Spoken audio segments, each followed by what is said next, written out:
Magandang buntag, and welcome to another exciting adventure of my Philippines, my birthday edition. Yes, today's my birthday. I'm officially old. I think I've been officially old for like 4 years now. So, 54 years old. So today we're going to talk about something that, I don't know, grinds my gears. It doesn't really grind my gears. It's not much you can do about it, but it's one of those things that you're going to notice in the Philippines. And that is street dogs. Just dogs everywhere. Dogs. Province, city, doesn't make a difference. You're going to see street dogs all over the place. Just walking around, ratty, skinny.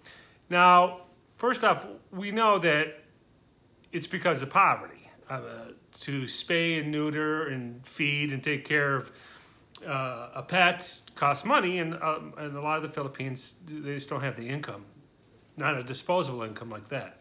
So a lot of these dogs are disregarded pets, and they end up on the street.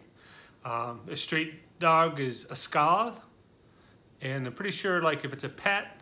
So that's what we always say when I'm walking around. I always tell Yna, if it's got a collar on, I'll say, oh, come here, a spin. A spin is a pet dog. And then if it doesn't, it's a skal. Beach dogs are a skal. Just, they're just everywhere. Everywhere you go, you're going to see street dogs. Especially in the province, this is a real problem. At nighttime, they just sleep in the middle of the road. So you'll be driving down the road, and there's, you got to beep your horn. Otherwise, you're going to run over a dog. When we were at Brazzaville, it was a resort. We got up in the morning to go for a walk, and walked down and get some breakfast at this place. And there was a dead dog in the road. Poor guy, just scrunched. And Yna is, I'd say, babe, I'm sorry, but part of the problem, her family, because their dogs are always having puppies. And they'll have like, oh, how many puppies you have? 6. How many are left? Oh, 4 died. 2 got hit by a car, 1 got this. Of course, they can't afford to spay or neuter them, and dogs are going to be dogs. The dogs are going to hump and have little puppies. And it kind of breaks your heart. So, I'll feed them. And then a weird thing, too. My dog, well, poor Molly, my old dog. She'd eat anything. If I dropped anything on the floor, she'd eat it. It could be a vegetable. It could be anything. I'm not kidding. I'd put my leftovers in her bowl sometimes, and I don't care what I was eating. She would eat it. Spicy, bland, vegetable, not just meat. Pizza, oh my God. When I came home with pizza, she would go nuts because she knew she was getting some crust. So, my nose that shiny? Is there like a paint on it? I could have paint on it. I work today. I haven't done that in a while. But like on the beach, there's a lot of resorts, and you can eat right there on the beach. Some of these dogs, I would give them a potato. Potato, screw that. They want meat. And these are some spoiled skal. So that is the problem. And there's actually a rabies problem too. So there'll be packs of rabid dogs too. I saw some videos of some dogs attacking some people just walking down the street. So they're pretty much, for the most part, pretty wary. They're not aggressive. You try to pet them, which I'm not sure I would recommend. But they'll usually scamper off or they know their place, because I'm sure they've been kicked quite a few times. So they're pretty shy, and they'll come up to you. They'll come up to you and beg, but they won't. Most of them won't come up to you and like rub against your leg or anything like that, because like I said, I'm sure they've been kicked around a time or two. So it's one of those things that kind of breaks your hearts in the Philippines, and I know it's the direct cause is poverty. There is no agency really in the Philippines, governmental agencies, that have any like animal welfare or neutering or vaccine, anything like that, out of their tax dollars. But there is the Humane Society International. I think it was about 2008. They've been coming to the Philippines, and they've been training vets. And I think they've done about 20,000 surgeries and 45,000 vaccinations. There's another organization called PAWS.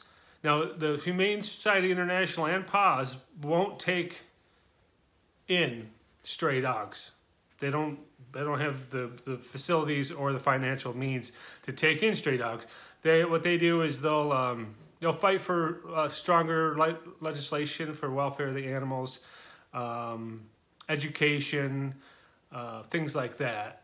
So there is some progress in that area, but when you go to the Philippines, you're going to see a lot of street dogs, and it's going to break your heart. And they do have a city pound. You know, they collect dogs. And sadly, they stay. Their average stay, I think, is around 2 days before they're put to sleep. And it's just a huge overpopulation because no one spays or neuters them because they don't have the funds. They're everywhere. Cats also, but not as many cats. Earring, not as many.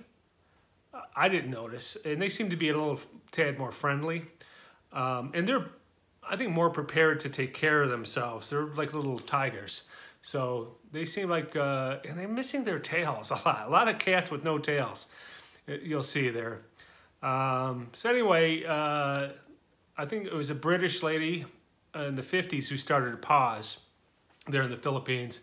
So it seems like, you know, some hope for some foreigners. I'm sure there's a lot of local support too.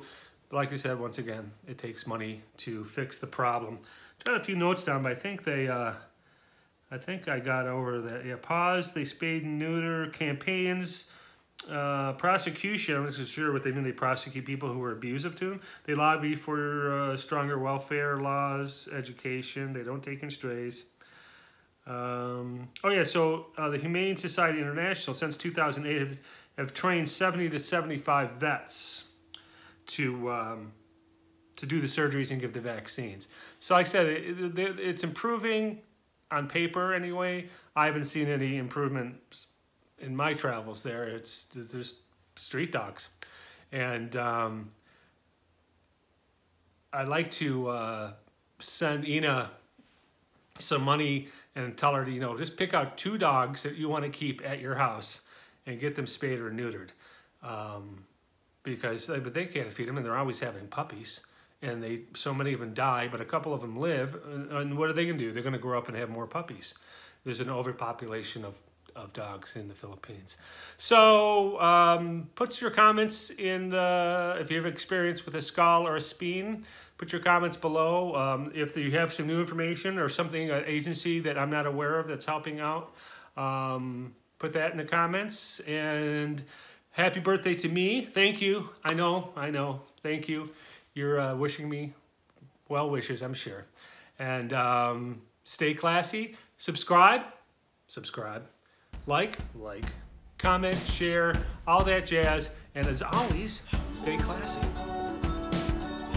Our Nipa hut came with its own little puppy. Puppy.